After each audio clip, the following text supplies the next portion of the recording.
नमस्कार दर्शकों, मैं major general Nilendra Kumar YouTube channel Lex Consilium Foundation की प्लेलिस्ट गोइंग स्ट्रॉन्ग के बारे में बात करते हुए, और यहाँ पर आज मेरे साथ उपस्थित हैं ब्रजेंद्र रेही जी, जो कि जाने माने प्रतिष्ठित हिंदी के लेखक हैं, साहित्यकार हैं। आपका जुड़ाव पत्रकारिता से रहा है और उसके अतिरिक्त फिल्म डॉक्यूमेंट्री के निर्माता रहे। आज आपसे मैं बात कर रहा हूँ 1981 में आपको ले जा रहा हूँ आपकी अपनी जीवन यात्रा में। और उस समय आप अमृतसर के नज़दीक एक जगह थी चौक मेहता, उस जगह आप गए थे। देश की और विशेष रूप से पंजाब की स्थिति उस समय बहुत विस्फोटक थी। वहाँ पर एक नए युवा नेता थे, संत भिनरान वाले, और ये खबर थी ज़ोरों से कि शायद वो अरेस्ट होंगे, गोली चल सकती है, विस्फोटक स्थिति थी। और वहाँ पर आप जा कर के उनसे बातचीत करने में कामयाब हुए। तो आज दर्शकों के सामने आप उस घटना के बारे में कुछ बताएं। जी नमस्कार जी। बहुत पुरानी घटना की आपने याद दिला दी। स्मृतियों में कई चीज़ इधर उधर हो जाती है। संत भिंडरावाले से मेरी मुलाकात चौक मेहता में ही हुई और एक ही बार हुई।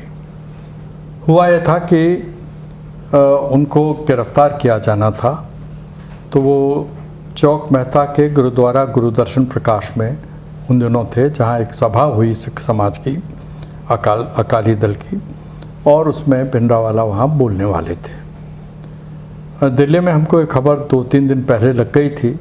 उन दिनों मैं माया में काम करता था, तो मुझे कहा गया कि आप जाइए। फोटोग्राफर थे S.J. सिंह, वो सरदार थे, वो भी मेरे साथ गए थे क्योंकि फ़ोटो भी कवर करनी थी। लेकिन उस वक्त मुझे एक मेरे मित्र साथ में और मिल गए थे।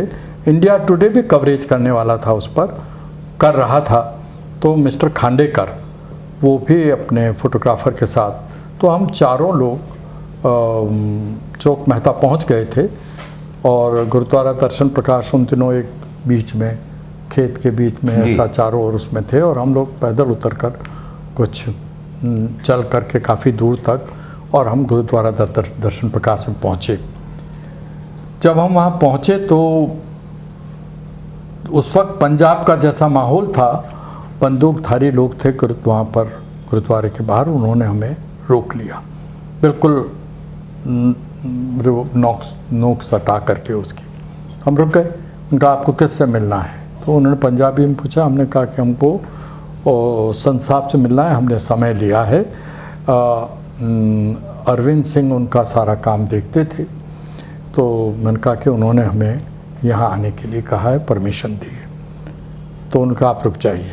वो परमिशन लेने के लिए गए और थोड़ी देर में उन्होंने आके दरवाज़ा खोला और हमें पहले वहीं बिठा दिया एक कमरे में। फिर वापस ऊपर ले गए और पहली मंजिल के एक कमरे में हमें बिठाया गया। तो गुरुद्वारे में उस दिन बहुत बड़ी सभा का आयोजन था। प्रकाश सिंह बादल से लेकर के, टोहरा से लेकर के, और सभी बड़े नेता जिनके मैं नाम भूल गया हूँ वो वहाँ थे। और वहाँ खुद मौजूद थे प्रकाश सिंह बादल और टोहरा सब थे, वहीं थे, सभा हो रही थी। वो एक वहाँ सभा थी, वो अकेले कोई नहीं थे, क्योंकि बाहर अरेस्ट के लिए SP आ चुके थे, SSP थे, सारा था माहौल पूरा।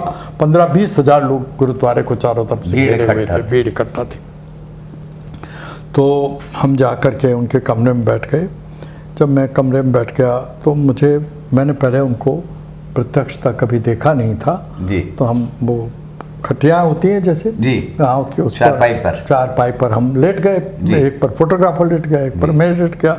वो मेरे मित्र दूसरे कमरे में थे, उनको अलग वो कमरा मिल गया था।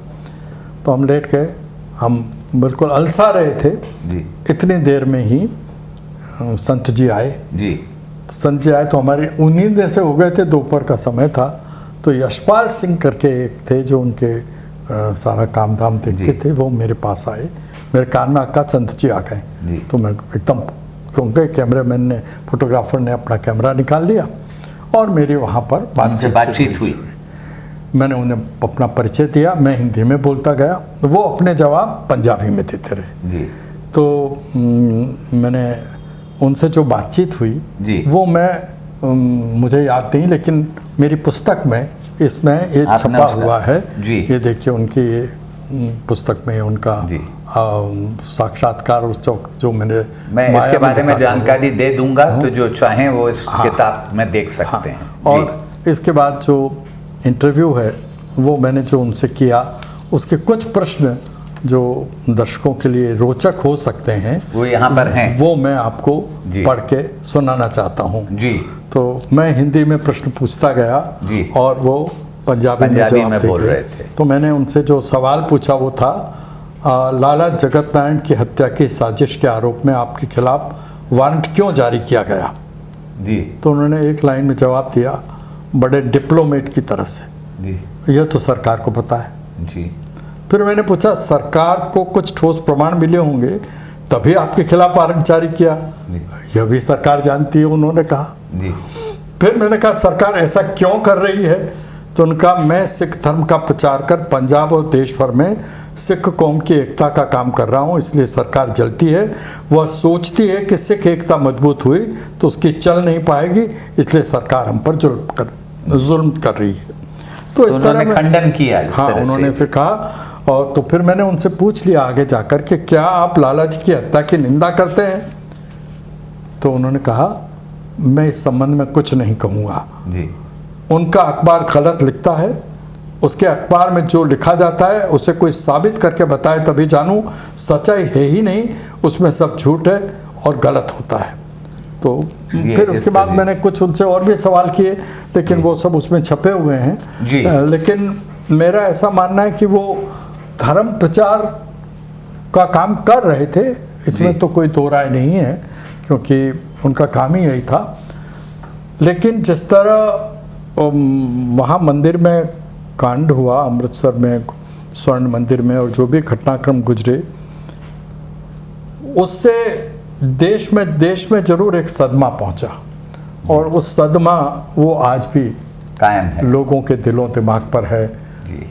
कभी कभी कुछ घटनाएं न चाहते हुए हो जाती हैं, कुछ घटनाएं चाह कर भी होती हैं, लेकिन जो घटनाएं समाज के दिलों पर घाव की तरह बनी रहें, उसका समाधान तो समय ही करता है, और इसे मैं दुर्भाग्यपूर्ण मानता हूँ। ऐसा बिल्कुल ठीक कहा, और इसी तरह हमारी बातचीत जारी रहेगी। देखते रहिए।